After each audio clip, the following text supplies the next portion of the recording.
Yo, what's going on, everybody? Welcome to the Spann Report podcast. I'm your host, Mr. Spann, and this is episode number 83 of the report. Yeah, man. We're getting up there, getting close to 100. Took me damn near 5 years, but yeah, we're getting close to 100 episodes here on the Spann Report podcast, man. And yeah, man. Lots been going on. A lot of stuff I want to talk to you guys about. A lot of stuff I didn't get a chance to talk to you guys about last week because we did the Art of Disagreement episode with the homie Mr. Gates. Shout out to Mr. Gates over at the Haterati Radio Show. Yeah, man, a lot of stuff I want to talk to you guys about. A lot of stuff. We're gonna be here for a minute, right? But yeah, man. Last week we did the Art of Disagreement. It was a really successful episode, man. Got a lot of feedback based on that episode, man. A lot of responses both ways. Whether you were for the Black Lives Matter movement, whether or not you were not for the Black Lives Matter movement, a lot of discussion was had based on that conversation, based on that debate. And that's pretty much what we set out to do, is to foster some conversation. Hopefully you can have some respectful conversations with folks regarding a lot of these different things, man, because that gets lost. That certainly gets lost in the sauce when it comes to discussing topics of such polarizing, when you have such polarizing views on the issue. So yeah, man, again, shout out to Mr. Gates for joining me here at the Spann Report podcast to bring you guys the Art of Disagreement, man. Always have fun doing it. But yeah, man, I got a lot of stuff I want to talk to you guys about. But before we get into that, before we get into all of that stuff, I got to let you guys know how you can get in touch with me here at the Spann Report podcast and let your voice be heard. You can hit me up at the hotline at area code 313-288-0485. That's area code 313-288-0485. Leave me those voicemail messages. I will play those messages on the show, and of course, I will respond to you here on the show as well. You can hit me up on the email. My email for the show is feedback@thespannreport.com. That's feedback@thespannreport.com. Leave me those emails. I will read those emails and respond to those here on the show as well. If you also want to chop it up with your man on Instagram and or Twitter, my name on both of those platforms, of course, is Mr._Spann, at Mr._Spann. So yeah, we could chop it up throughout the week. Tell me what you thought about our disagreement or whatever else you want to talk to me about. Hit me up at Mr. Spann on Twitter and or Instagram. Also, to help the show grow, leave me a review. Leave me a 5-star review on iTunes and or I will read the show, preferably if they're 5 stars. I will read those reviews, and yeah, I'll respond to those reviews here on the show as well. And for all of your Spann Report needs, go to thespannreport.com, www.thespannreport.com. All of the episodes, all of the videos, because this podcast is simulcast. You can watch this podcast live on thespannreport.com and or on YouTube. But yeah, go check out all the episodes, check out all of the articles, check out all of the videos. They're all available at thespannreport.com. So yeah, it's your one-stop shop. And yeah, that's where you go. Right? Yeah, man. But yeah, it's been a lot of stuff. And I've been wanting to talk about so many of these things for a while, but like I said, with the last week, I was kind of getting a little prepared for the Art of Disagreement debate that I was having with Mr. Gates. So it was a lot of things that I had to just kind of put on the back burner to a certain degree, because I wanted to give these topics a bit of I wanted to give them a more prominent space, so to speak, if I could say it like that. I wanted to give it a more prominent space, a more thought out response, especially how I think about these things and where I see these things in the world, right? So tonight we're going to be talking about Michael Jordan and this this $2 million investment that Michael Jordan has been making into these private prisons that folks are talking about in comparison to LeBron James. We're going to talk about that because LeBron James made a $41 million donation to the University of Akron to pay for the tuition of 1,100 students to go to college. So we're going to be talking about that. We're going to talk about Shaun King. I know I talked about Shaun King a bit on the Art of Disagreement episode last week in that debate, but we're going to give that a little bit more here tonight, especially dealing with, everything that, just that entire situation. I just kind of wanted to give my thoughts about that. Also, the Black Lives Matter to eradicate in America. So we're going to talk about that. Peggy Hubbard. Peggy Hubbard is a Black woman from has gone viral, speaking or giving a scathing rebuke of the Black movement. We're going to talk about that as well. Also, Derrick Rose has been accused of sexual misconduct. We're going to talk about that. Jared Fogle, because of his sexual misconduct with children. We're going to talk about that. Bill Cosby has yet more allegations against him about sexual misconduct. We're going to talk about that and how they interrelate. Is definitely a lot. So sit back, relax, listen, or watch as we kind of go through these. Now, thing I wanted to get to, and it's gonna be real quick. First thing I wanted to kind of get to was the Michael Jordan and this thing about him investing in private prisons, right? Now, it's one of those things where we live in an internet age, and a lot of information can be kind of disseminated really quickly. A lot of information can sometimes be fraudulent, be credible information. The thing is, you have to do what isn't, right? So you got to kind of sift through all that's coming at you, and you got to try to sift through what's legit and what isn't, right? And so it just so happens that around the time, at least this is when I became aware of it, around the time that LeBron James made a donation to the University of Akron. I believe it was through LeBron James's charity. I forget the name of his charity. I don't have the name of his charity right now. LeBron James made an amazing donation of $41 million to fully pay for the tuition of 1,100 students to go to the University of Akron, right? His hometown, right? Wonderful donation. Big donation, right? LeBron for stepping up in a way that a lot of athletes don't necessarily, right? We don't necessarily see a whole lot of athletes stepping up to this degree. So kudos to LeBron James for making that donation for the betterment of the people in his community, right? Kudos to LeBron James. And so I'm watching this unfold with LeBron James, and I'm thinking to myself, damn, that's some really cool shit. That's some really cool shit. I was outside of like him moving back home because he has this affinity for being around Akron, like the whole thing, like that's some cool shit, LeBron. Kudos, dog.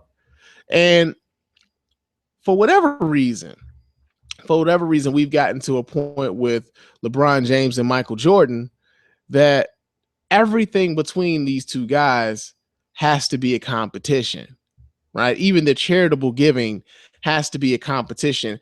And it was weird to kind of watch LeBron James's $41 million donation become a notch for people to say how much better than Michael Jordan LeBron James was, right? And so you started seeing a lot of memes pop up, and one of the more popular memes that popped up was that LeBron James gave $41 million to send kids to college. Michael Jordan invests $2 million in private prisons to send Black kids to prison, right? He's invested in them building, all these things, right? A lot of people passing these kind of memes around, and a lot of people perpetuated this story. Like Michael Jordan was investing in private prisons for personal wealth, right? Was giving away 40 to the University of Akron to send kids to school. And this is why Michael Jordan is a dick, right? Now, I will say this. I'm going to say this. Growing up, I looked up to Michael Jordan, right? I was a big Jordan fan. I'm still will be a Bulls fan to the day I die. And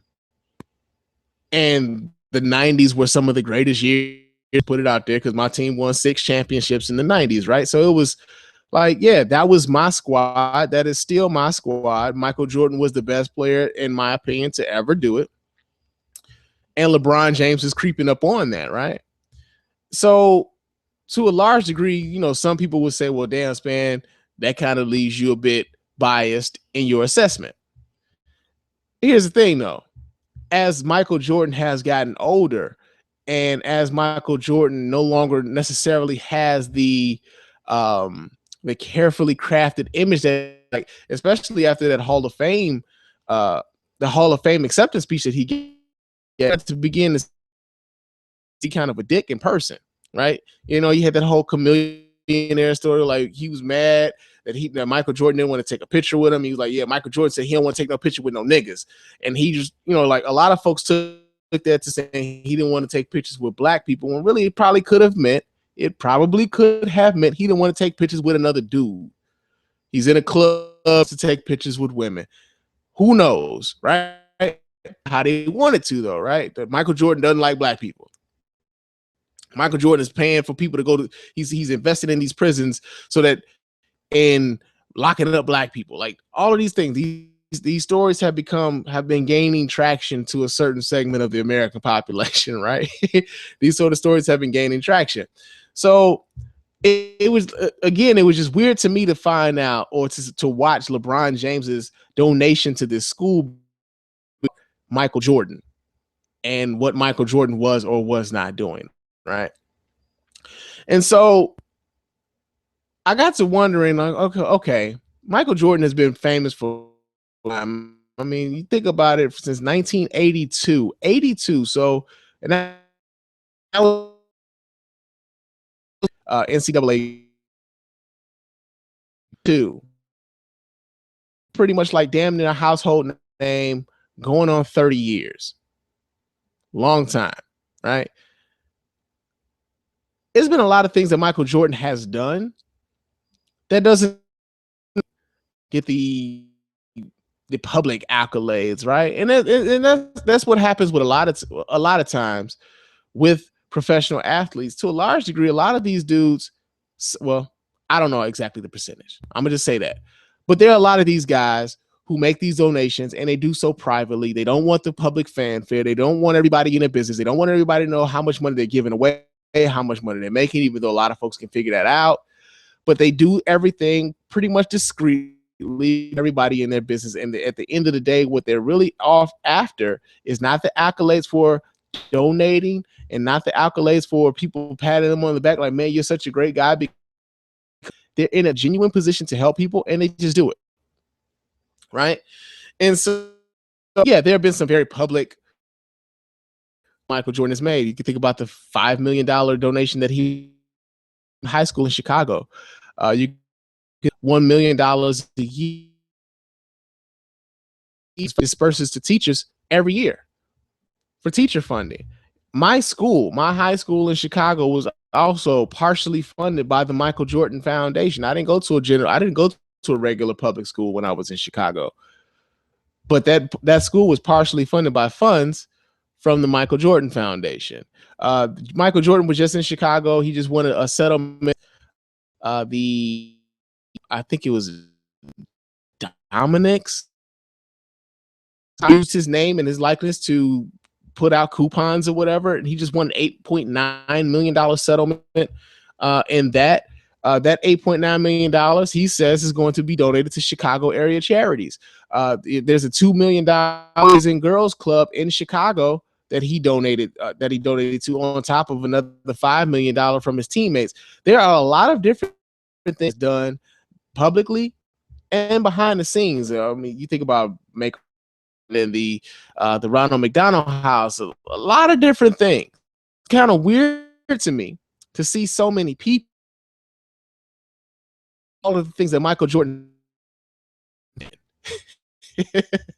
Google is your friend. You can get on Google. You can find out whether or not Michael Jordan has done any of these things, right?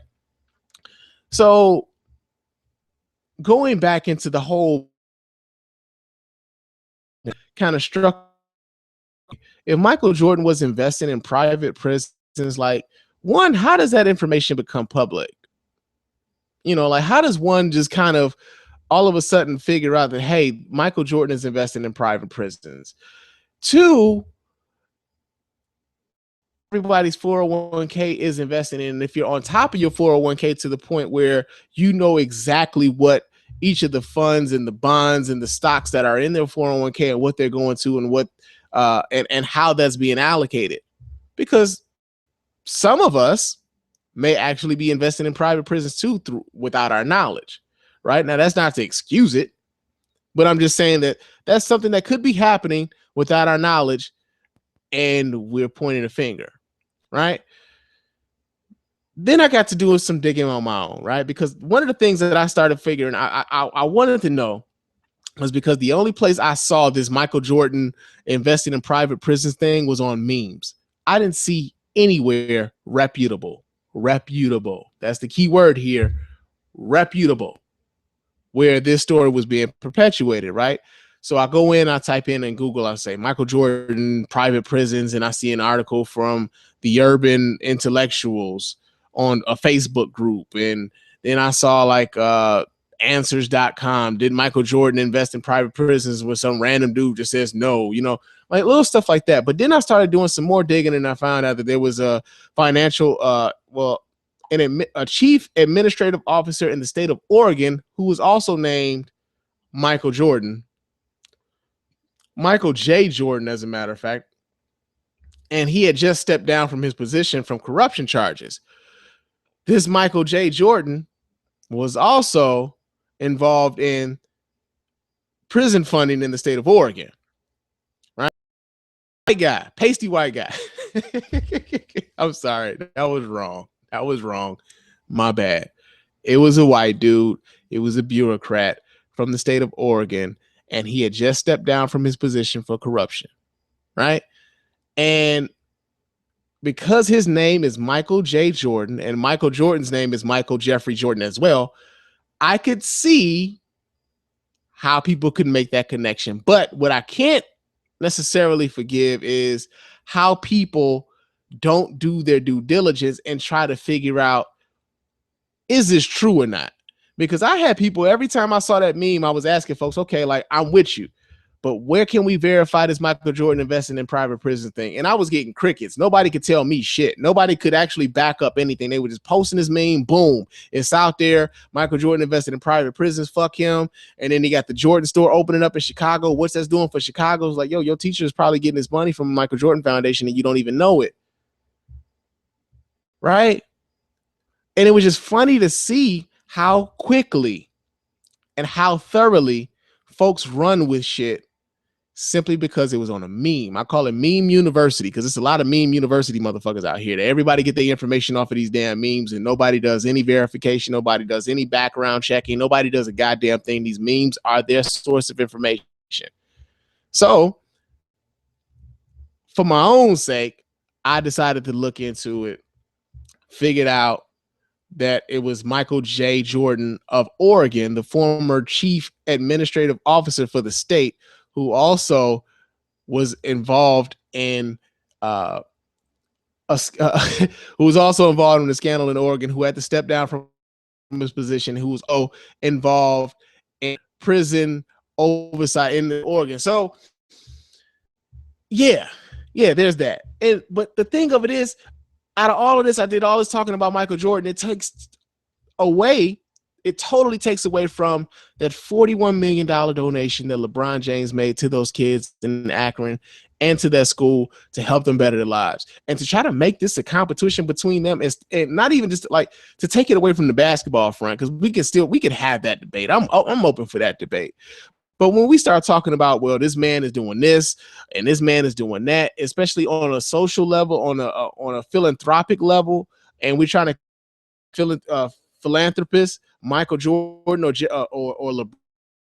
LeBron, this instead of trying to make this a competition, how about we big up both of them for what they have done in the position to do so? You know, that would seem like, I'm sorry, but to me, that would seem like the most the most logical way to kind of go about doing shit, right? But yeah, man. Yeah. Shout out to LeBron James for what he is, man. And he's a high profile player, man. He's the highest profile player. He's the only player at his level right now doing it to that out to LeBron James, man. Real talk. That's awesome. Real talk, man. But yeah, let's get away from that. Let's get away from talking about these conspiracy theories and shit, right? Right. Yeah, man. But another thing I wanted to talk about, and I alluded to this while we were doing the not the honest truth. I'm sorry, that's the Freemasonry shit I was doing years back. The art of disagreement. Me and Mr. Gates doing that debate. I brought up because it was the discussion that we're in right now, because one of the things that Gates was asking me throughout that entire debate, and he kept asking me one of the things he kept asking me was, this matter movement want, right? Relative lives matter movement. Their place is what he was saying to me. They're all over the place. I don't know what the fuck they want. That was his thing. And so I brought up Shaun King because Shaun King is one of the prominent Black Lives Matter activists in the country right now. And Breitbart.com themselves to kind of try to out Shaun King as being a fraud racially, right? Now we know we've had experience with this earlier this year, right? With Rachel Dolezal, right? Where, Rachel Dolezal was the NAACP president in Spokane, Washington. And Rachel Dolezal was making accusations that they were hate crimes being committed against her in the state of Washington, that nooses were being left on her lawn and all of these, a whole lot of different things. And the local media kind of picked up on it. They started investigating it and they found out that Rachel Dolezal was not Black as she had been purporting herself to be. And the Black folks was her father was indeed not her father, right? And so Rachel Dolezal has kind of gone in oblivion, so to speak. She's braiding Spokane, Washington area to make money. And, some people are feeling sorry for her. Me particularly, I don't, because thinking about all of the things that Rachel Dolezal did, it was more so like a vanity trip for herself to a large degree. And it was funny. Like folks keep talking about all of this work that Rachel Dolezal did, but point of where it actually helped the people around her. It was all about buffering Rachel Dolezal's resume and what she was able and what she could say that she did, right? You think about when you think about when Rachel Dolezal is shouting down other white who were speaking to the issue of white supremacy, Black secondary citizenship. When you try to tell these other white people that they can't speak to it because they aren't Black when you aren't Black yourself, that is a problem. When you perpetuate a lie that you had hate crimes, there were hate crimes being done. Folks were intimidating you because you were Black, so to speak, where you're telling people you are an expert on the Black experience, a Black son, so I have gone there with the Black experience. Like, no, it takes a little bit more than deciding that one life, I'm going to be Black. It's a lot more to kind of go through, or living with people of color does not in turn you in that way, right? And it would have been better to be that white ally who spoke to the issue face, and she could have been effective. She could have been just as effective doing that without having to try to occupy a space and limit an opportunity for an African American to be in those spaces. And then when it became convenient, become white. When it became convenient for you, just like when she sued Howard University for saying that they discriminated, she was a white woman. So that whole taking off of your Blackness because it's not convenient for you at the time is a problem, right? So getting to Shaun King, Breitbart.com, which is a conservative outfit, they've been a really strident right-wing outfit for quite a long time. I remember their founder, I forget his first name, but I remember him being on Real Time with Bill Maher. There's a video of him on Real Time with Bill Maher with Michael Eric Dyson, and Michael Eric Dyson kind of giving him the rhetorical business. On the set of Real Time with Bill Maher. You can type in Breitbart Michael Eric Dyson, you'll see that video for yourself. I might just make it available on the SpannReport.com so you don't have to go look for it. But yeah, man, it's a really stridently right-wing leaning publication, web publication, and they went about the business of trying to discredit Shaun King as a Black Lives Matter activist, right? So they said they've done some digging, lied about being a Black person so that he can get a scholarship to attend Morehouse College.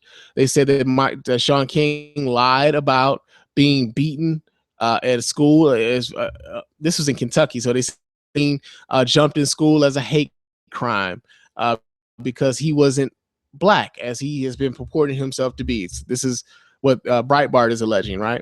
They said that they had a family member who can confirm that Shaun King was a white guy, right? That he had white parents. And their smoking gun was Shaun King had a white man listed on his birth certificate. The man on it was white man, right? So they added all these things up, came to the conclusion that Shaun King has been pulling the Rachel Dolezal on everybody. And it was one of those things where had to do something that most of us didn't want to do in a public sphere. And that's air out your mother's dirty laundry for the world, right? Shaun King had to go. He explained it. He went on the Daily Kos and he explained it about the fact that there have been issues about his parentage for quite some time that he's known about since he was a kid, and that the man that was listed on his birth certificate isn't his biological father, right? Now, let me tell you something about them birth certificates, yo. I'm pretty sure Breitbart knows that you can have a birth certificate where a father isn't on there, where a father's name isn't even listed on there. I'm pretty sure Breitbart knows that just because a man signs a birth certificate does not make him the biological tied to that child if he so signs. That the signing of a birth certificate or the naming of someone on the not make someone is not indicative of someone's racial makeup, right? But the part about it was how many people using that work of Shaun King to discredit the work of the Black Lives Matter movement. And not only that, it were Black folks that were doing it that I thought was real fucked up. Especially like some of the Black critics of the Black Lives Matter movement. There's a lot of Black critics of the Black Lives Matter movement who use this as a way to kind of discredit the movement and say, well, shit, he doing a Rachel Dolezal. Y'all gonna be mad at him? Y'all upset with him? He doing the same shit she was doing. What the difference, and the key difference, I think, is this. Because I don't think that Shaun King was lying about his racial makeup. We know that Rachel Dolezal at one point in time in her adult life decided, hey, I'm going to be Black. We know this. She has admitted as such. I know that to purport myself, her adult life, she decided this. Shaun King has been struggling with this since he was a kid, right?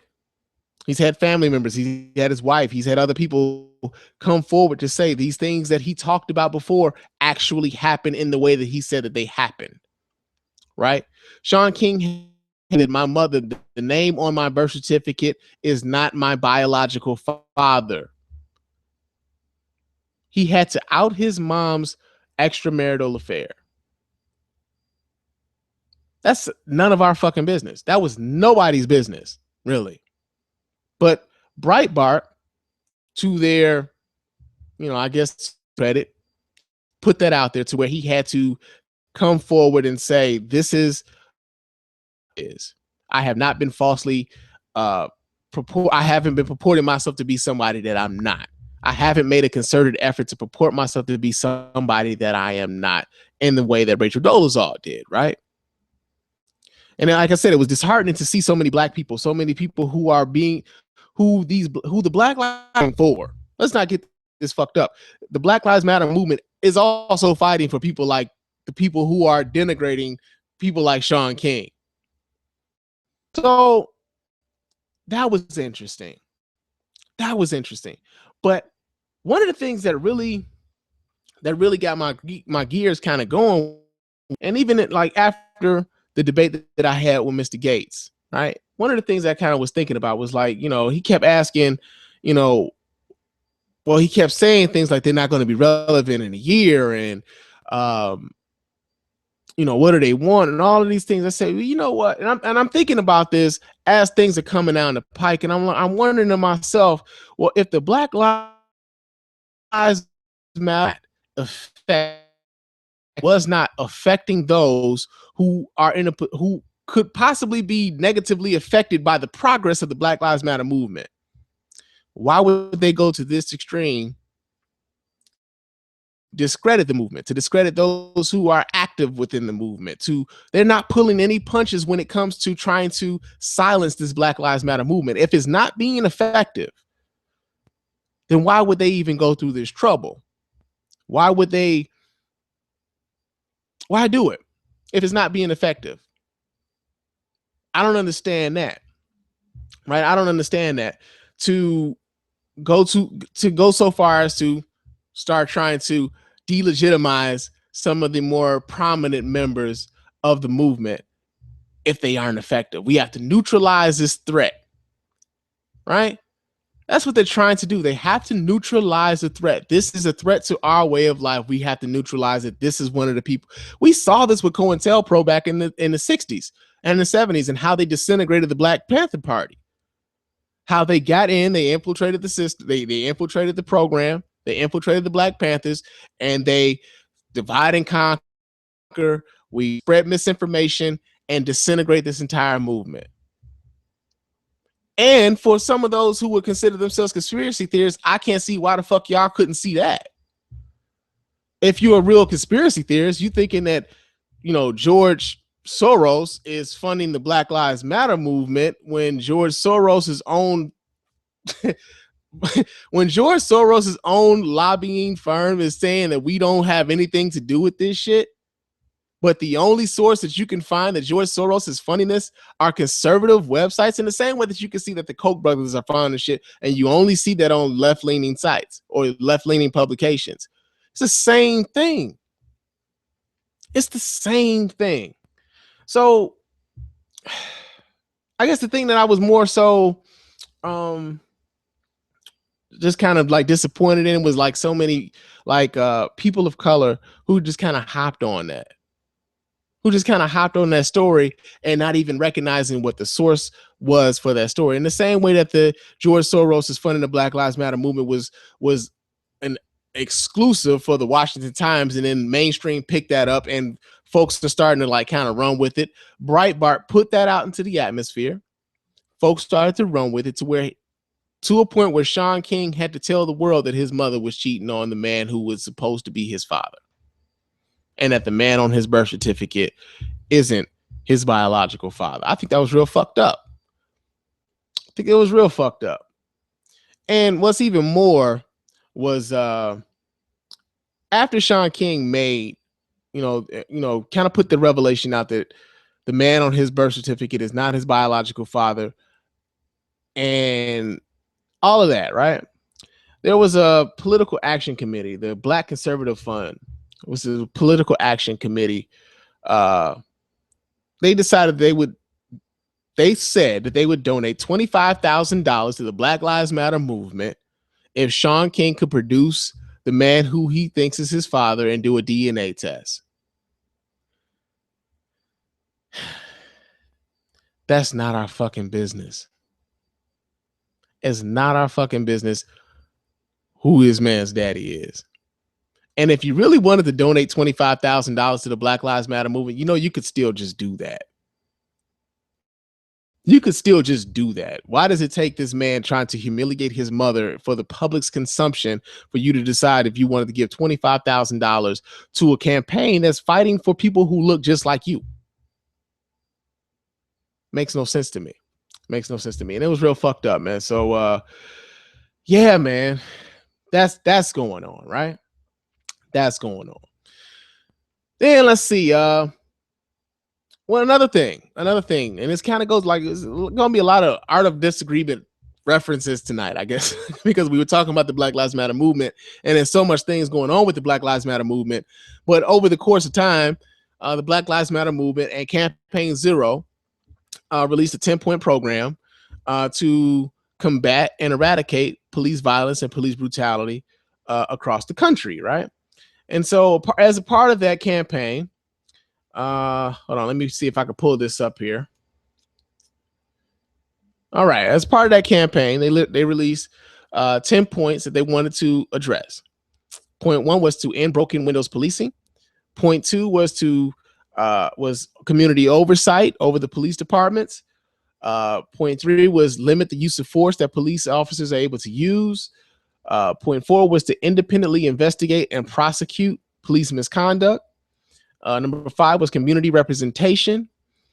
6 was body cams and filming the police. Number 7 was training, proper training of police officers. Number 8 was the end of for-profit policing, so like excessive ticketing and fines and court costs and all these things that just tend to add up. Looking to eradicate that. The demilitarization of the police departments. All of the tanks and the battering rams and the paramilitary equipment, the assault rifles and all of that, and fair union police contracts, right?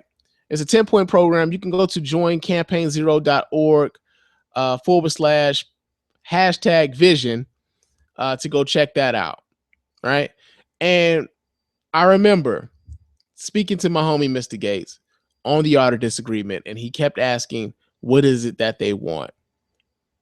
And here it is. Here it is. It's a 10-point program I'm pretty sure that there are a lot of other things that can be addressed, right? That can be addressed. But here's a platform for which to spring forward, right? So just taking, for instance, like count 6 or point 6, which was body cams and filming of the police. Now, one of the things that I know I made mention of on the last time you guys heard from me was the fact that, okay, we do have police cams. We got body cams. We've got dash cams. We're seeing the police more than ever, right? And everyone, we got cell phones right now that can give you 4K quality video, so you can see every goddamn thing. We are in a state where everybody is being watched at all times, including the police. So just the institution of having body cams and dash cams, yeah, there need to be teeth behind the body cams and the dash cams. So if a police officer is seen in a position of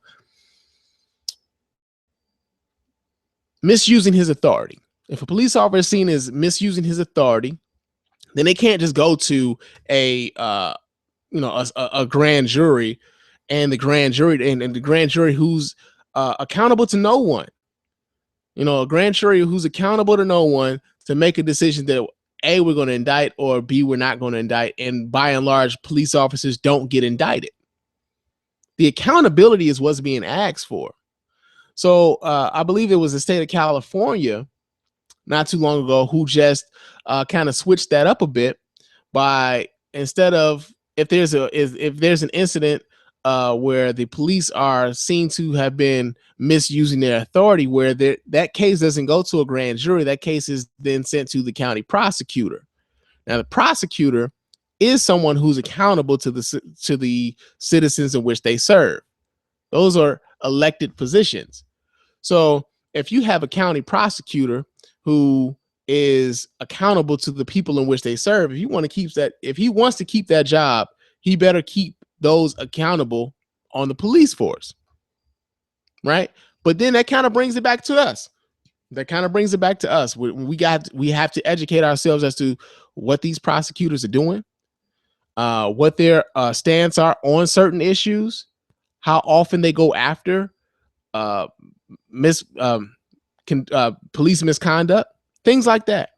That's where it kind of falls back into our, it kind of falls back into our side of the field, where we have to make decisions, and we have to make educated decisions as to who we're going to have represented us in those positions to hold the police accountable, right? But that's, again, that's one point. There has to be a system in place in order to hold them accountable. And I think that's what the Black Lives Matter movement is all about. Holding those of the state accountable for when they fuck up. Holding them accountable, right? And so you can also, like I said, you can go to joincampaign0.org, and they also list, some of the presidential candidates and how they stack up with what the demands of the Black Lives Matter Campaign Zero, how they stack up with the demands that they want. So go to their website, check it out for yourself. And maybe the questions of, well, what do they want? I don't know what they want, are answered to a certain degree, and that was another thing too. That's another thing too that I can't, it's one of those things that kind of pisses me off to a large degree, because it goes into the whole thing of you being lazy. If you really want to know what the Black Lives Matter movement wants, where it comes from, what it stands for, Google is your friend. You could get this information if you so truly wanted it. But for whatever reason, a lot of folks simply aren't, taking the 5 or 6 seconds it takes to go into that search bar and type in Black Lives Matter or Campaign Zero or anything. It's a lot easier.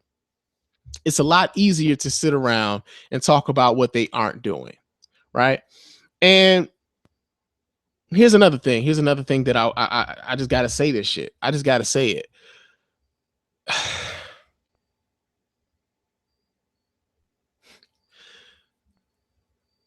Man, I see a lot of people talking about what the Black Lives Matter movement isn't doing, right? And it kind of reminds, especially when they talk about like the tactics and how they're going about doing everything and all of this stuff. And it kind of reminds me of that old line from, well, not old line, but it kind of reminds me of a line from Already Home by Jay-Z on the Blueprint 3 album, where Jay-Z says, everybody wants to tell you how to do it, but they never did it. It's a lot of motherfuckers out here Monday morning quarterbacking civil rights movements that ain't never been a part of none of them. But they're going to tell you how you're supposed to go about moving along with your movement. It's a funny thing, man. It's a funny thing. And it's just weird. It is mind-boggling to witness, right? But we're still going to keep talking about this Black Lives Matter movement, because there's so much going on with it, right? So there was this woman from the St. Louis area, name's Peggy Hubbard. She is not one of those who is a fan of the Black Lives Matter movement. This is a Black woman. She's been, they say she's a grandmother. A lot of places I've seen, the publications I've seen, they talk about her being a grandmother from the St. Louis area. Peggy Hubbard made a video on Facebook, got over 7 million views on Facebook. She's on YouTube. She's been on CNN. Anderson Cooper, Don Lemon has interviewed this woman about this video. I'm going to play this video here, and then he says, here it goes.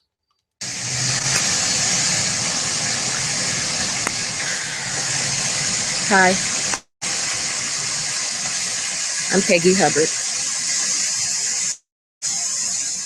By now, you guys already know what happened in St. Louis last night. Police officers went to go, pretty much what they did was they went to execute a warrant for an arrest for a very, very bad guy. When they came to get him, instead of going peacefully, having his day in court, he decides to pull out another stolen gun, shoot at the police. Police shot back, and he was killed. Within the same time, news broke out about a 9-year-old girl in Ferguson died in a drive-by shooting in her room doing her homework. She dies by a stray bullet to the chest. Last night, who do you think they protested for? The thug, the criminal, because they're hollering police brutality. Are you fucking kidding me? Police brutality? How about black brutality? You black people, my black people, you are the fucking most violent motherfuckers I have ever seen in my life. A little girl is dead. You say Black Lives Matter? Her life mattered. Her dreams mattered. Her future mattered. Her promises mattered. It mattered.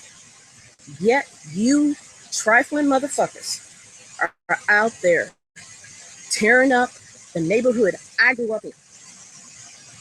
I was born and raised. I was raised by a single mother. 8 kids. This woman raised 8 kids by herself. She lost one. One. Because that boy did not listen and he died by the gun. You want to be upset about Black lives? You want to be upset about police brutality? There is real police brutality out there. I'll give you that. But night after night after night on Channel 4, Channel 2, Channel 5, Channel 30, Channel 11, St. Louis Post-Dispatch, murder, murder, murder, murder, murder, black on black murder. But yet you assholes are out there tearing up your own shit. It's not your shit, other people's shit. For a criminal, for a thug. Bailing out criminals and thugs. Let me tell you something. I got a kid locked up. Oh yeah, I put him there. I turned his ass in. Yes, I did, because you know what? I'm a strong black woman. I am a black mother. Okay. That video stopped in the middle. I'm not gonna like try to start another video up over again, but you guys get the point. That video's got over 7 million views on Facebook, and of course, other people have posted up on YouTube. You know, yeah, other people have posted it up on YouTube. So she's got a lot of views on that video. She's got a lot of press. Again, like I said, she was on CNN. Don Lemon and Anderson Cooper both have interviewed this woman, right? Peggy Hubbard is the lady in that video. And she makes a similar argument that Mr. Gates made on our disagreement when we talked about black on black crime and its prevalence in the neighborhoods and its prevalence in the, within the black community. And, a lot of folks are talking about how we don't talk about it enough, that black on black crime is a much bigger issue than police violence against black people, that we're making too big, we're making a big to do about nothing, pretty much, especially when it comes to police violence against black people, right? And a lot of people will say that Black Lives Matter only matter when Whitey kills them, right? When a white person kills a black person, that's when Black Lives Matter. Well, that's when Black Lives matter. But when black people kill black people, those lives don't matter. I believe I was listening to another podcast, my homies over at the No Nonsense Show. I remember hearing the brother on there talk about not seeing any rallies and not seeing any parades when something happens to somebody in the hood, right? And one of the things I kind of think about all of the efforts that I made that never get the publication, press, that never get the time of day from a lot of folks, of people who are out here putting in the work every day to kind of alleviate some of these issues. I remember I spoke about the Detroit 300 here in Detroit. I remember I spoke about Michael Flagler in Chicago. I remember I talked about Chicago. I'm pretty sure I mentioned a friend of mine, Lillian Harris, has the Advocates for Adolescent Mothers nonprofit in Chicago. Someone I went to high school with is doing this, where she is being a voice and giving young single teenage young moms skills and helping bringing them about to where they can be functioning members of society, right? It's people I know. It's a lot of things that are going on that don't necessarily get the press everywhere, right? And another thing that I also find interesting is just because you don't see shit doesn't mean ain't shit happening, right? That's one of the that's kind of like the misnomer that a lot of people just kind of get fucked up. Just because you don't see shit doesn't necessarily mean shit ain't happening. You don't see the air, but you know you breathing, god damn it. You know you breathing. You don't see oxygen, but you taking that shit in all the fucking time. That does not mean that things aren't happening. Sometimes it takes you being able to get off your ass and kind of educate yourself as to what's going on in my neighborhood. How can I help with what's going on in my neighborhood? Instead of thinking, well, they not doing anything about that, so why they even up there talking shit?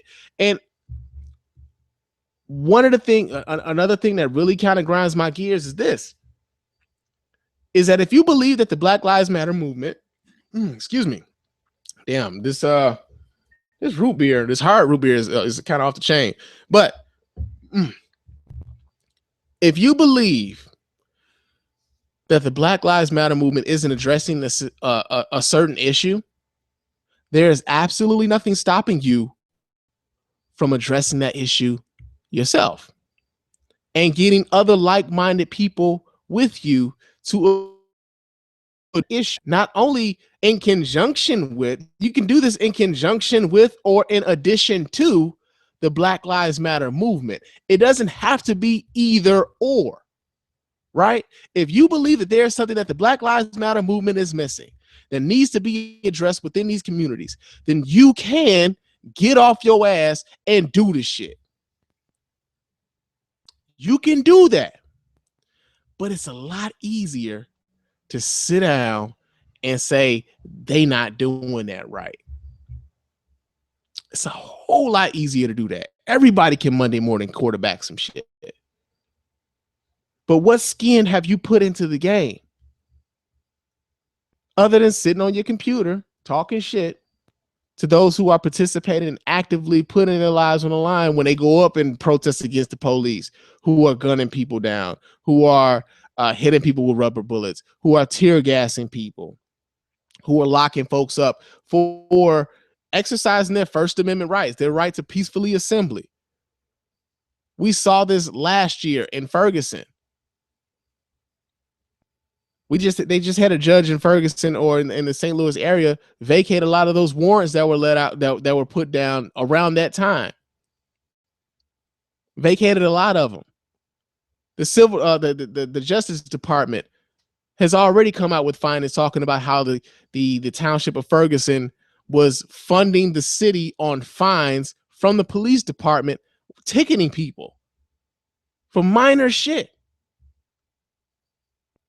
These are some of the systemic issues that we talk about when we talk about Black Lives Mattering, and expecting something different from a criminal than I would be from a cop or a police officer who is charged to serve and protect, and my tax dollars paying for the shit.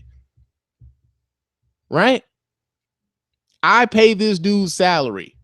He's supposed to serve and protect me, as well as these white folks around here too, who don't have to deal with the same sort of scrutiny that I do when I move about anywhere. Right? So, yeah, man, it's weird. It's weird to me to see so many Black people denigrating a movement to their benefit. To their benefit. It's weird listening to it. It's weird watching it. And a lot of it is a bit of embarrassment, right? Because again, like I talked to Gates last week about this, it was like, yo, man, I saw like most of the criticisms that I've heard about the Black Lives Matter movement is how these women look and how they talking. Nobody has ever gave any real nobody has given me a real concrete, concise critique on their policy at all. Right now, some people would say, well, shit, they ain't had no policy, man. They just getting up yelling and screaming and yada, yada, yada. But when you talk about what those sisters said in Seattle, when you talk about what those sisters said in Netroots, those were systemic issues that those sisters were dealing with and that we all deal with. But the only thing I kept hearing was folks talking about, well, she's got weave and she's fat and she's loud. So they can't talk about the specifics of the systemic issues that these women are bringing forth. So now we got to denigrate these women. Women who look like us, women who look like our mothers, our sisters, our grandmothers, our aunts, our daughters. This is what we doing, right? This is what we doing, and it's so fucked up. Like, to me, I'm just looking at it like, damn, man. To a large degree, man, and this, to a large degree, man, I simply just, a lot of y'all seem to have issues with women, and I've said this before. A lot of brothers seem to have issues with the fact that there are women standing up and say they ain't taking no shit, and they're at the forefront of the movement. Nobody forced them to be there. Nobody forced them to be there. And if you have a problem with how they're going about doing things, or if you have an issue that needs to be brought forth that you feel like the Black Lives Matter movement is omitting, there is absolutely nothing stopping you from starting some shit on your own and getting that shit popping. And there's people who have the ability to do it. Now, whether they choose to do so is something entirely different. Entirely different.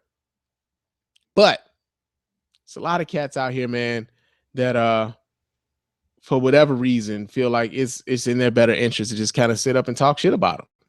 And it's unfortunate, man. It's real. Fuck that. It's more than unfortunate. It's fucked up. It's fucked up. Right. So yeah, man, that was on my mind. That was on my mind. I needed to speak to that. Right. So yeah, some other shit happened. There's some more, man. I told y'all it was quite a few things that kind of built up over the last couple of weeks that I needed to speak to. So like this next thing that I want to speak to is Dr. Dre and the NWA biopic Straight Outta Compton, right? Now, of course, you guys know the NWA movie Straight Outta Compton has been highly successful. It was the #1 movie its opening weekend. I think it grossed $56 million, which was a record for an August release for an R-rated movie. I know I kept hearing that shit. $56 million in its opening week. It was also the #1 movie. I think it was for at least 2 weeks. It was the #1 movie. I'm not sure if it's been 3 weeks yet, but for at least 2 weeks, it was the #1 movie in America, right? And I saw, Straight Outta Compton. Me and my wife, we went to go see Straight Outta Compton, and I like, as far as like telling as far as the movie is concerned, it was a good movie, right? I enjoyed the movie. It was a good movie. Some of it, you kind of get into a nostalgia kind of feel. There's certain aspects where you kind of remember hearing this kind of stuff in the news when like Ice Cube, when he tore up the Priority Records office, when he, took the baseball bat to the office, when you started hearing about, the breakup of NWA, when No Vaseline came out, all of this stuff, like you start getting like, oh yeah, I remember that, man. I remember that. It's like the whole thing with like, when NWA was arrested here in Detroit for performing "Fuck the Police." It didn't kind of happen the way that they said it happened in the movie, but it was good for the movie, right? So like there was a lot of these things, man, kind of going on. Really good movie, real nostalgic. If you grew up in that era, you kind of remember some of these things, and it was all right, man. It was a decent movie, right? But at the same time, because of the publicity that the movie was getting, a lot of stories kind of resurface, right? A lot of stories kind of resurface. And so because it was a biopic, it was a story about the history of this group. It was a story about the history of these 5 dudes. You start, it kind of leans credence as to, people start wondering, okay, well, this wasn't in the movie and this wasn't in the movie, but folks kind of remember back in the day, well, like, yeah, I heard, Dre used to whoop Miss Chalet ass, man. Or I heard, or I remember when Dre beat down D Barnes, and remember Tara B, like Tara B, he whooped her ass too. Right. And Miss Chalet did an interview with Vlad TV. D Barnes wrote an article for I think D Barnes wrote an article for, was it Gawker.com, where they asked her to watch the movie to kind of give her, her impression of it. And it was a pretty detailed article. Just a second. I'm sorry. Got a lot going on here. It was a pretty detailed article where she kind of, goes back into the whole thing of why, Dre beat her up, some of the misconceptions that they had as to the impetus of why that altercation even happened. And there's a segment of the population, right? There's a segment of this population who believes that Michelle, D Bar, B, all the women who are accusing Bill Cosby, the woman who just recently came out against Derrick Rose and said that it was a sexual assault against her. Like, there's a segment of this population who believes that these women only came forward because these men are making power moves, right? Like, as if they forget that, like, especially in the case of Dr. Dre, like, this shit has been known for quite some time. Like, I remember when, what was that? Behind the Music did a special on Dr. Dre, and they talked about that incident on Behind the Music with D Barnes. They've talked about, I remember, who's that? Michelle, she's talked about this openly for years. Even so, on like the show R&B Divas, that reality show that she's been a part of, she talked about it, a lot of her abuse during that time on R&B Divas. She's spoken about this for years. These are things that have been well known. Nobody's caught off guard with stories of Michelle and D Barnes being beaten up by Dr. Dre. These things have been known, right? But the reason that these things kind of crop back up is because this movie is talking about the history of this group and these men.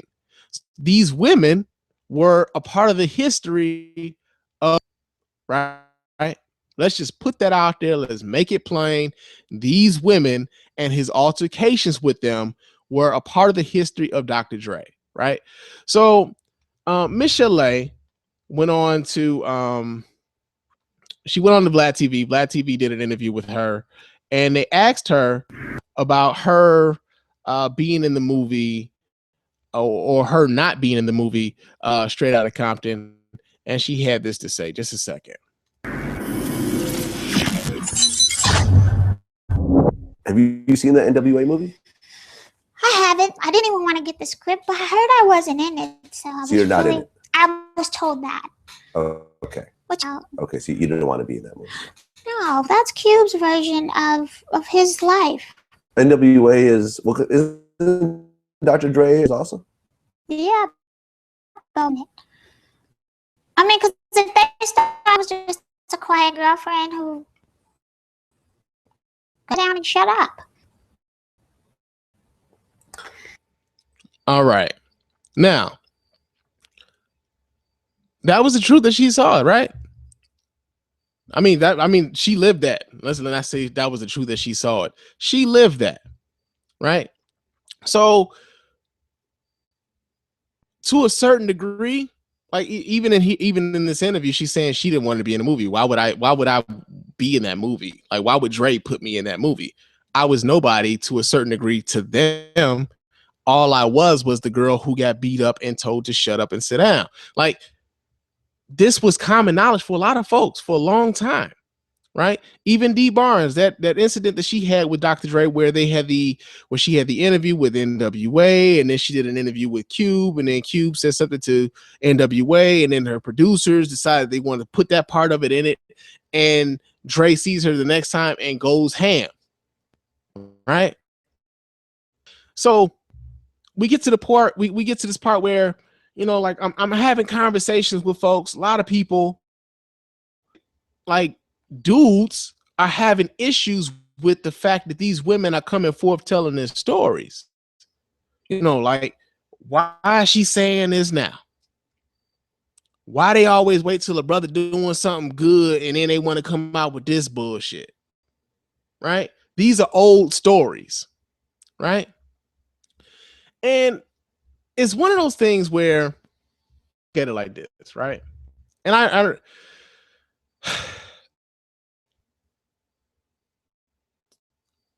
remember shit. But I remember when I was 5 years old.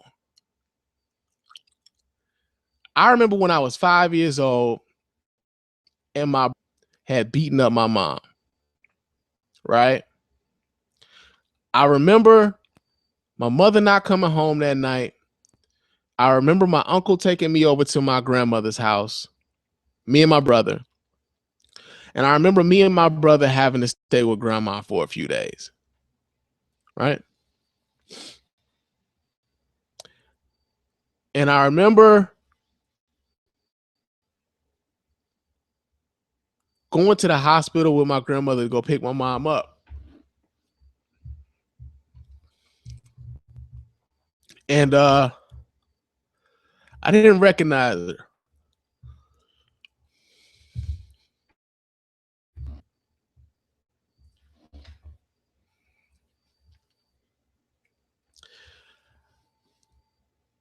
Her face was swollen. She had a neck brace on. Eyes red, puffy, black. I remember that. I also remember wanting to kill my brother's father at 5. I wanted to kill him at 5. But I also knew at 5 I wasn't big enough to carry that shit out, right? So I held on to that shit. I held on to it for a long time. And I didn't see my brother's father much at all when we. As a matter of fact, I don't even think I saw my brother's father again until after my mother passed away. And even then I had to leave the fucking room. Right? So for me, when I think about, shit like that, I'm thinking of it like, yo, that's fucked up. That's fucked up. I don't see how motherfuckers can make excuses for shit like that. I don't see how niggas can do it. Right? And this dude didn't go to prison. This dude, my uncles never whooped his ass or nothing. Nothing ever happened to this dude for whooping on my mama. Right? Now, my mother didn't keep my brother away from his father or none of that. I remember my brother going to see his father and going to spend a night at his daddy's house, my mother dropping him off and me being in the car while she was dropping him off. I remember that shit. This is after he had did that to her. Right? And I'm having some conversations with some cats on Facebook where they talk about these stories being old. These are old stories. Why every time a black man got to make a move or make a power move, it's always when a black man is making a power move, they always bringing out these women to tell these old ass stories. I wish somebody, once I make it big, I wish somebody would come out with an old ass story. I'm gonna sue their ass for slander. I'm gonna deal with them and all this other shit. Well, first of all, if it's true, it ain't slander. You can't sue shit. Right? But then two, I kind of presented it like a situation, where I talked about,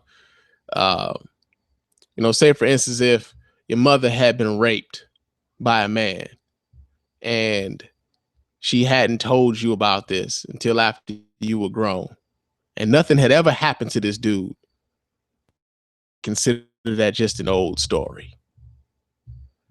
And amazingly, guys had stories about, yeah, my such and such had been raped, but she forgave him. So why I'm gonna be mad? What I look like being mad if she ain't mad?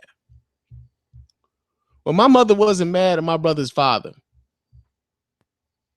She let that go. I never did. I wanted to beat his ass anytime I saw him. That's how bad it was for me. I want to whoop his ass every time I saw him. Especially when I got grown. It's like, oh yeah, it's on and popping when I see you, nigga. My uncles never did shit about it, so it was on me, right? Her oldest son, it was on me to do something about it, right? I never got that opportunity. And that's my brother's father, and I love my brother. But I wanted to beat the fuck out of his daddy. Right? So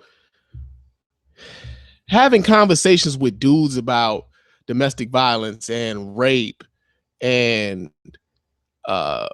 sexual misconduct, like having conversations with guys to a large degree is like head against a fucking wall to a large degree, especially like because and I guess I'm maybe in a different space in my life. Maybe I'm just like I don't want to. This not sound condescending, but dudes who simply don't fucking get it. They don't, right? And we talk about guys. I'm having these conversations about guys talking about Miss Chalet, and it was like, yo, she was a hoe. She got babies with Dr. Dre and Suge Knight. She married Dr. Dre and Suge Knight. Why you coming to the defense of this thought? And it's like, yo, dude, what does that have to do with him whooping her ass though? Why are you not asking why Dr. Dre is doing some bitch made shit by putting his hands on her? Why isn't that the question that you're asking? Right? Do a lot of slut shaming and all of these other things to where we justify why this is okay. Yeah, whooping on a chick is all right. She did this. That's fine. Right? That's fine. Him giving her black eyes, her having a broken nose, being shot at and everything else. That's fine. She deserved it. She was out here hoeing around. Funny thing is when you have conversations with dudes about this is like, if you try to make it relative to somebody that they know, right? Because I was talking to other cats, and this one dude was talking about how, he's got daughters and stuff. And I'm asking him like, yo, so if a dude put his hands on your daughters, then how you gonna feel about that? And he's like, well, my daughters ain't gonna never be put in that kind of situation. You know what I'm saying? Because, I'm gonna teach my daughter X, Y, and Z. And it's like dudes always think it ain't gonna be their people. It ain't gonna be my people. It ain't gonna be my sister. It's not gonna be my mama. It's not gonna be my auntie. It's not gonna be my daughter. Niggas never think it's gonna happen to people they know. What they don't know is it's probably already happened to people they know. It's already happening, nigga. And you don't know it. And you know why you don't know it? Is because you sit around talking the same shit to me that you say, like the same shit that you saying to me. You said this shit around people especially the women in your life. You said this shit around them. They know how you feel about the shit. They know how you feel about issues concerning women, right? So, like, I'm talking about Dr. Dre, and Dr. Dre came out and he apologized. He's like, yo, I'm to the women that I've hurt in my past, I apologize. Hold on a second. I might be able to read off from what Dr. Dre actually said in that apology. Just a second. I don't. Sorry. I'll try to have that clip up on the SpannReport.com for you guys to check that out. But Dr. Dre came out and he did a public apology, right? And one of my things was a man taking responsibility for his actions, right? We hear a lot of what it means to be a man and all this other shit. Well, one of my things about being a man is standing up and taking responsibility for your actions and accountability, being accountable for what you did, right? Dr. Dre came out with a public apology. Now, it wasn't all accepted. I know Michelle A saying she didn't need a public apology. She wasn't asking for a public apology. She would have preferred a more personal one, and she would have also preferred that if he was going to publicly apologize, to say the names of the people that he wanted to apologize to. It was kind of general, right? But in that instance, I'm wondering, like, okay, Now, guys were defending Dr. Dre and his beating of Michelle, D. Barnes, Tara B, but he's apologized. So what now are you defending? What are you defending now? Because the man who has perpetuated this is saying he's sorry. But you, on the other hand, are still sitting back arguing why what he did was all right. What are you defending right now? What is fucking wrong with you? What is in your fucking head? Why do you think that shit is all right when it ain't? Right?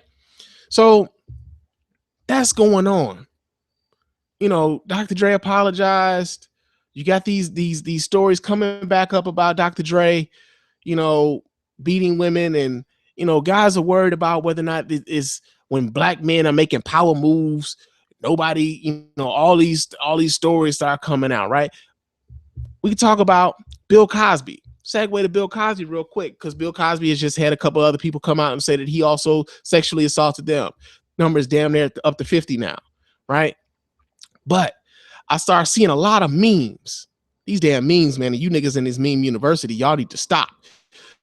But I start seeing a lot of memes of people comparing Bill Cosby's scandal to that of Jared Fogle, the Subway spokesman, right?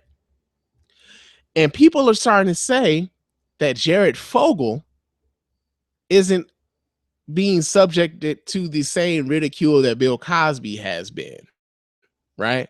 And it's like, well, Bill Cosby hasn't been convicted of anything. Jared Fogle has been convicted, and I don't see nothing. I don't see it all over the news and everything else. Again, Google is your fucking friend. If you wanted to know whether or not there had been media coverage of the Jared Fogle scandal, all you had to do was type in Jared Fogle simply into Google, and boom, all of the news came up about what Jared Fogle had been accused of, what he admitted to, and everything else. The child pornography pictures, the soliciting of underage girls for sex on out-of-town trips for his foundation that was supposed to have been combating childhood obesity. These things were happening, right? Jared Fogle has admitted to and has pled guilty to what he's done, right? Here's the thing. He's admitted to his shit. Out here saying, nah, I ain't do that shit. He got a body count of damn near 50. Bill Cosby still out here saying, nah, I ain't do that shit. It wasn't me. He doing the motherfucking Eddie Murphy on y'all ass. It wasn't me. I looked right in your face. Wasn't me. Well, maybe it wasn't. That's what Bill Cosby doing to you motherfuckers right now. Just keep saying it wasn't me. Wasn't me. I don't know what they talking about. It wasn't me. Right? 50 body count. Damn near up to 50 women are saying that Bill Cosby sexually assaulted them or drugged them, right? And I'm not understanding the boggles in you niggas' minds when it comes to what's going on with Cosby, because the social relevance of Bill Cosby and Jared Fogle, for one, aren't the same. Bill Cosby has been America's father since the 80s. Jared Fogle is a Subway spokesperson. Bill Cosby hasn't admitted to anything, to these allegations. Jared Fogle admitted to his shit. Bill Cosby doesn't seem to be going to jail at all. Jared Fogle about to see some jail time. And I've seen these memes about Jared Fogle about to get a foot long in his ass. If you want to know what's going on in this world, it is not that far away. You got a goddamn cell phone, Google the shit. You'll find it. You'll find the same thing with the Black Lives Matter movie. You want to know what they want? Google the shit. You'll find it. It's not that fucking hard. It's not that hard.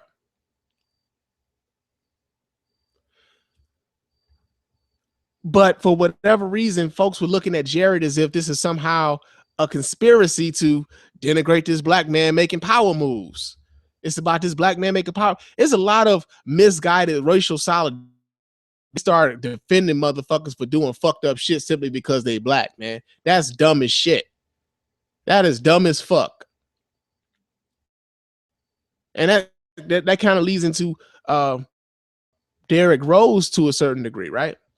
Because like I said earlier in this show, I'm a Bulls fan, man. I've been a lifelong Bulls fan, been a Bulls fan practically all my life, and will continue to be a Bulls fan. Derrick Rose is accused of a young woman breaking in her home, drugging her, having sex with her, running trains and everything else. And it was amazing to see how dudes felt compelled to discredit this woman who was saying it, right?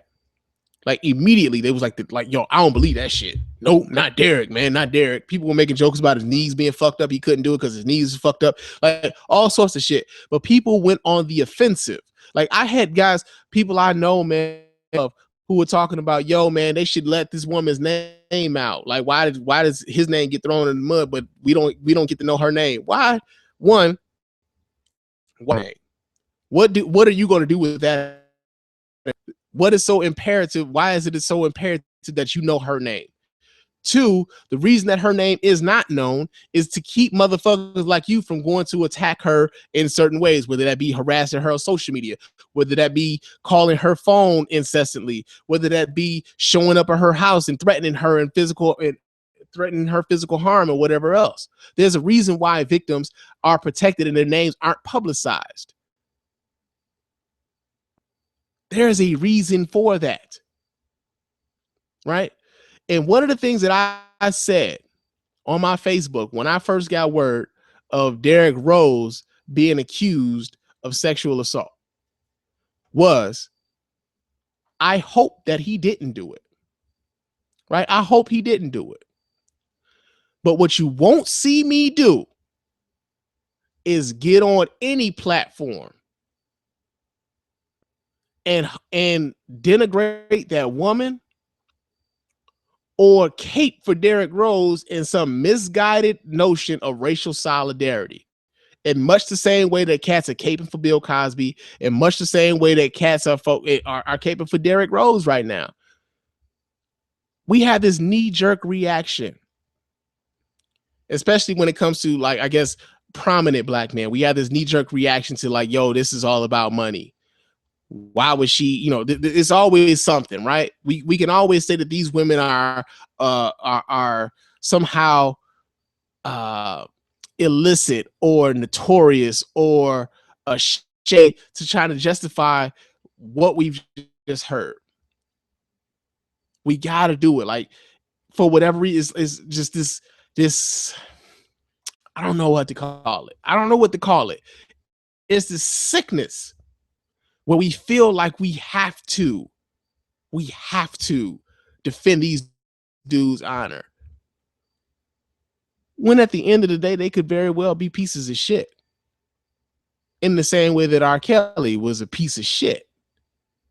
But that didn't stop folks from supporting R. Kelly and saying that the young lady who was in the video was fast and that it was her fault and that, you know, her father let her do it. So if her parents let her do it, then who am I to be mad? And all this other shit's like, yo, man, motherfucker be fucking kids. Now, want a comparison.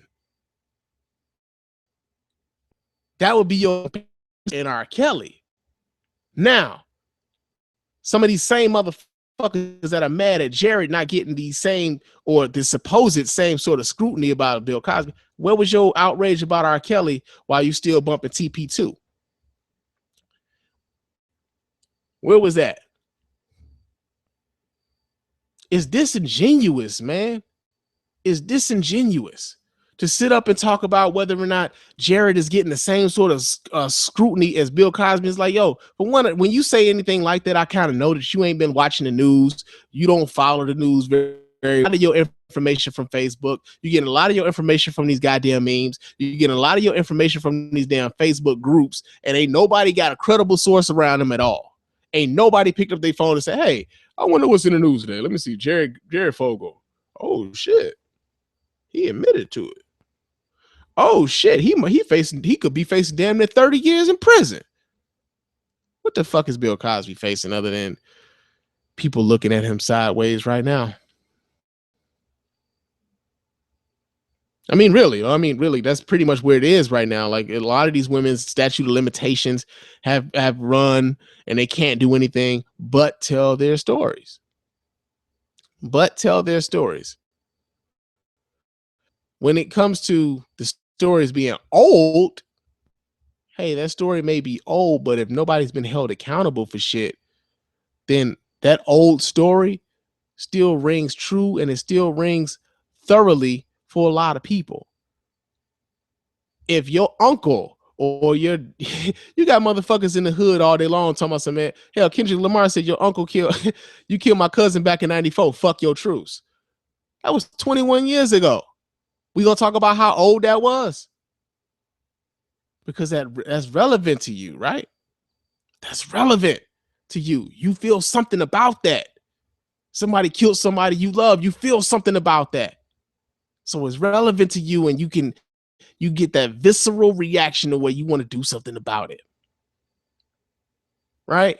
I need us as men, as black men, to stand up and have that same sort of visceral reaction when we hear stories of motherfuckers violating our women in such a way. Whether that be verbally, whether that be physically, whether that be mentally, we need to have that same sort of visceral reaction, because a lot of times, man, we simply don't. Which is how you got room for motherfuckers like Tommy Sotomayor, Tariq Nasheed, and everybody else. You got room for motherfuckers like that because nobody's holding these niggas accountable for shit. Nobody.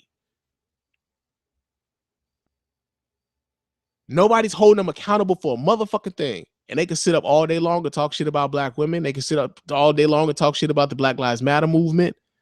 Nobody's holding these motherfuckers accountable for shit.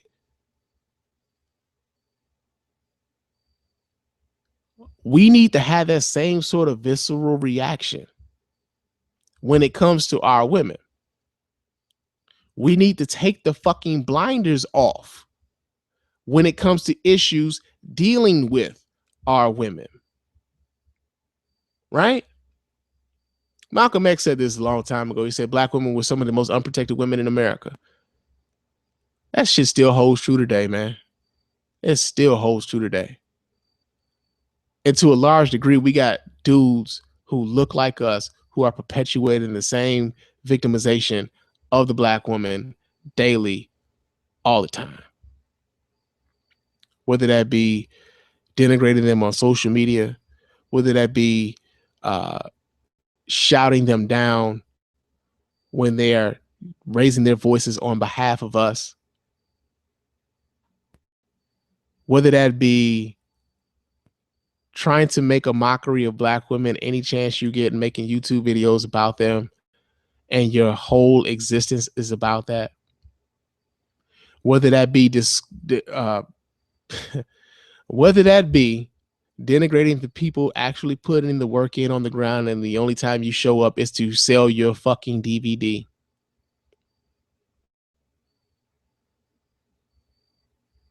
And when you do give money, you make sure that everybody fucking knows it. Hey, I gave $500 to this. Hey, I gave $500 to that. Right? But that's where we are right now, right? Nobody's holding anybody accountable to shit. We're not holding anybody accountable for disrespecting our women, because to a large degree, we are guilty of the disrespect of our women. So, yeah, man, I said this before and I will say it again. When your language starts to mimic that of those who hate you, something's wrong. When your language starts to mimic that of those who hate you, something's wrong. So when you start to sound like Breitbart, when you start to sound like Peggy Hubbard, when you start to sound like Alan Payne, when you start to sound like Fox News, when you start perpetuating the same messages of hate that are being espoused about you and your people, and it starts sounding like it's making sense to you, I kind of feel like she's one of the, one of those, we talk about denial. Never said the white denial syndrome was limited to to white people. Black people can be suffering from white denial syndrome. And when mainstream media decides they want to to perpetuate a message of denigration against people who look like you need to start checking yourself. They like me all of us. They wasn't paying attention to me before. Right?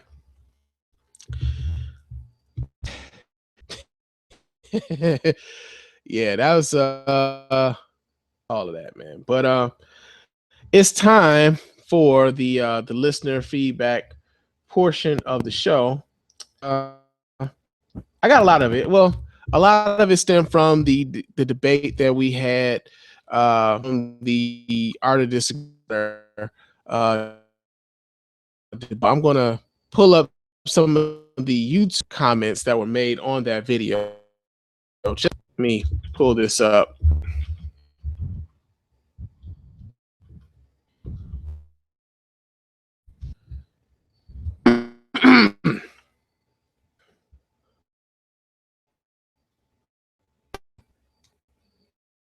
All right.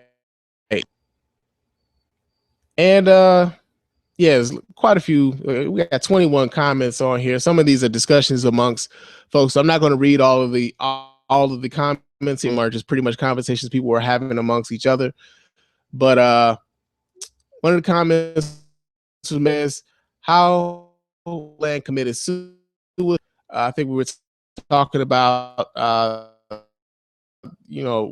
with us happened with her and things.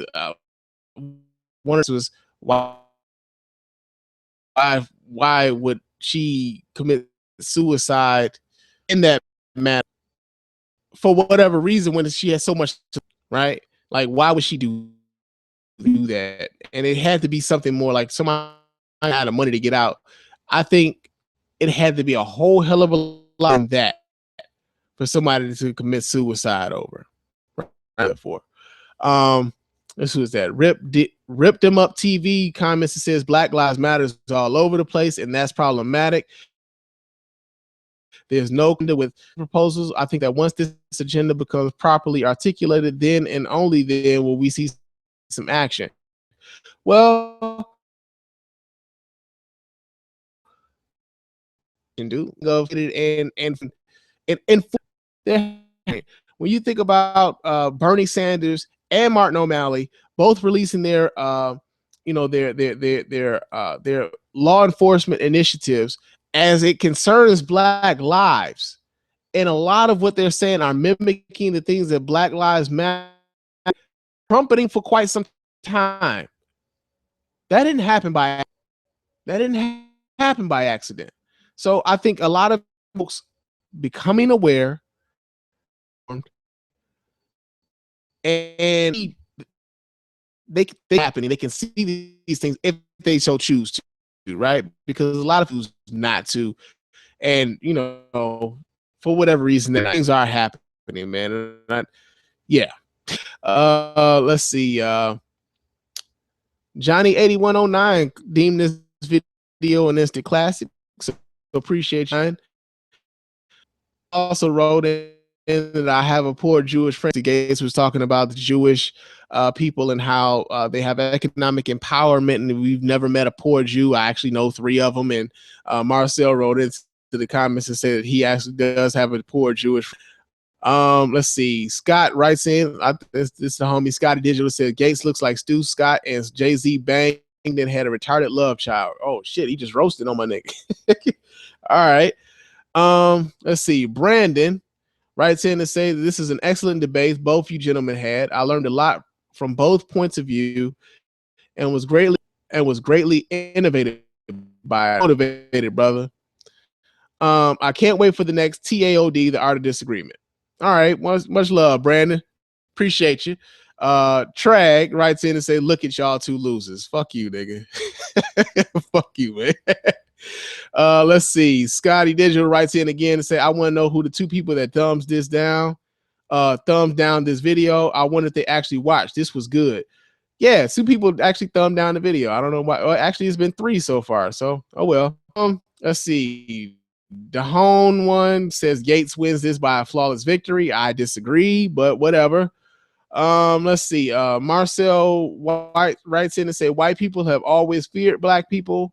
It has nothing to do with hip hop, unless you think World Star was the cause of the Mann Act or the banning of cocaine, and then that devolved into its own conversation. So, yeah, Marcel on his video said, no, Mr. Gates, you can't have that argument both ways. I know there was a point in that discussion where I was wondering where Gates was coming from, especially when he made assertion that the tactics of the civil rights movement didn't work. So I was kind of like, well, if you don't think it worked, then why would you think that things are so much better if those tactics didn't work? So, yeah, we might have to speak to that one. We might have to speak to that one, brother. But yeah, Marcel wrote in. I think he caught that as well. Let's see. Jupiter in Motion wrote in to say, shout out to Mr. Gates. He did that. I understand, Mr. Spann, but numbers don't lie. And like the Million Man March, Black Lives Matter will dissolve in another year or two. There is a segment of Black Americans who don't even believe that Black Lives Matter. Well, that's part of the problem. That is part of the problem. The key is, what are we going to do to change that? And it can't always be, well, what are Black Lives Matter going to do to change that? What are you doing specifically to help change that perception? Right? Because this affects you also. So again, like I said before, that goes into, the Monday morning quarterbacking shit. And there's nothing stopping us from working in conjunction with or in addition to the Black Lives Matter movement. There's nothing stopping that. Nothing. So yeah. And Scotty Digital wrote in to say, laughing out loud at track. So are we going to say who won here? Because Spann didn't. Well, I'm going to tell y'all this. Everything I said was factually correct. You can go back and check it. I will say that. All right. But yeah, man, those were some of the comments from the Art of Disagreement, Volume 3, the video that we did last week. Those are some of the YouTube comments. Also, we had a poll on the SpannReport.com. Let me see if I can pull this up real quick. We had a poll. It was actually asking about where you stood as far as the Black Lives Matter movement was concerned. And my computer is moving a little slow right now. Come on, man. Let me try to pull this up for you guys real quick. Uh-oh. Come on, come on. This wasn't what I wanted to talk about. Okay, while that's loading up, I'm gonna just go ahead to the emails that I got concerning the last show. So let me pull those up.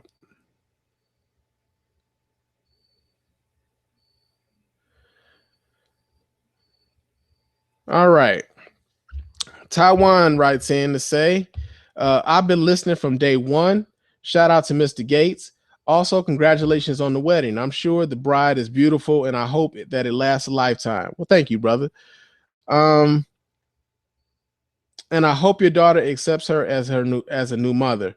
I wish you the best. I realize I've been writing in quite often. Feel free to share or not. Just know that I enjoy your show.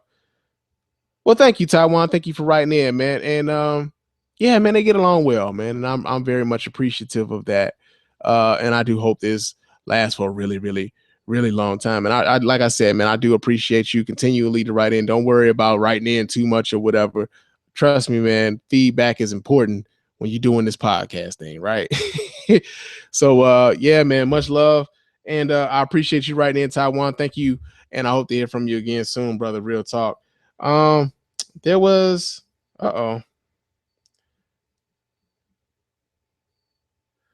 new phone here, people. I don't know what the hell's going on. Okay, I'm pretty sure I had some other emails there, but I guess I'm gonna have to read those on the next episode of the Spann Report.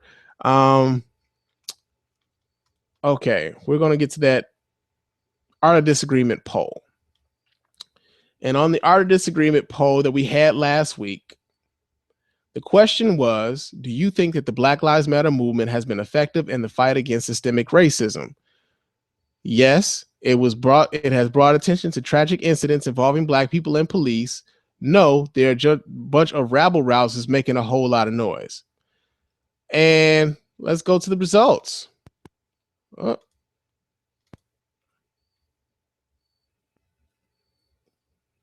All right. Wasn't a whole hell of a lot of votes going on in this poll. But there were 4 votes, and it was 100%. And yes, it has brought attention to tragic incidents involving Black people and police.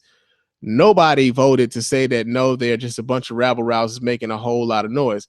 So for those of you who were, who didn't agree with me on the YouTube video, you should have voted in the poll, man. You should have voted in the poll, because 100% of the listeners regarding this poll feel like Black Lives Matter, right? So yeah, man. But yeah, that was the feedback. That was the feedback we got for this episode, man. And it's almost time for me to get out of here. So before I get out of here, of course, I gotta let you guys know how you can get in touch with me here at the podcast, let your voice be heard. You can hit me up at the hotline at area code 313-288-0485. That's area code 313-288-0485. Leave me those voicemail messages. I will play those messages on the show, and I will respond to those messages here on the show as well. You can email me here at the show at feedback@thespannreport.com. That's feedback@thespannreport.com. Leave me those messages. I'll play those messages. And of course, I'm sorry, not play those messages. I will read those messages, and I will respond to those messages here on the show like I just did with my homie Taiwan. Also, if you want to chop it up with your man during the week, hit me up on Twitter and Instagram. My name on both of those platforms, of course, is Mr._Spann. That's Mr._Spann. And if you want to leave a review, please leave a review on iTunes and or Stitcher. Help the show grow. It doesn't cost you anything. Leave a 5-star review, preferably, and those 5-star reviews will be read on the show. And I will thank you live here on the show as well. And for all of your Spann Report needs, go to thespannreport.com for all your Spann Report needs. And I also got a special announcement to make. Me and my wife are going to do a podcast together, right? We're going to do a podcast together. I'm going to get my wife on the mic, and we're going to talk about a whole lot of stuff, man. Some of the conversations that I wish we'd have on the podcast, we're going to have on that podcast, right? And yeah, man, it's going to be an exciting time to get her on the mic to kind of like give her perspective on a lot of different things, man. Some of the things, like, she be cutting into your mans, like, straight up. She be like, she had them zingers for me. Like, I don't need to be prepared for them a lot of times. And one of the things I love about her is she's not afraid to give me, she's not afraid to call me on my shit. That's one of the things I love about her, is she's not afraid to call me on my shit. So yeah, be looking forward to that, because me and my wife are going to also have a podcast together, and I'm looking forward to that. And I can't wait to bring that to you guys as well, man. But yeah, man, I got to get out of here. So I'll talk to you later. But until next time, fam, peace.